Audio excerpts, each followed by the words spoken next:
Hello అండి, today recipe వచ్చి నెత్తళ్ళ curry. ముందుగా నెత్తళ్ళు తీసుకొని కడిగి పక్కన పెట్టుకుందాం. మసాలా ఇంగ్రీడియంట్స్ జీలకర్ర, ధనియాలు, వెల్లుల్లిపాయలు పేస్ట్ చేసుకుందాం. 2 టమాటోలు పేస్ట్ చేసుకుందాం. కొంచెం కొత్తిమీర, ఉల్లిపాయ ముక్కలు, పచ్చిమిర్చి ముక్కలు.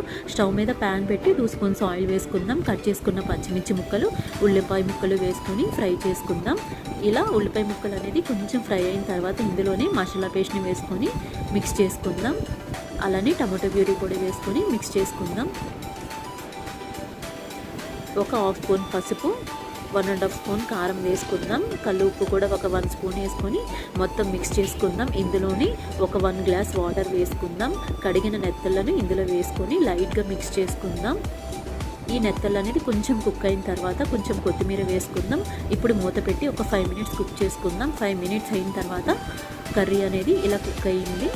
చాలా టేస్టీగా ఉండే నెత్తళ్ళ curry ready. Thank you for watching.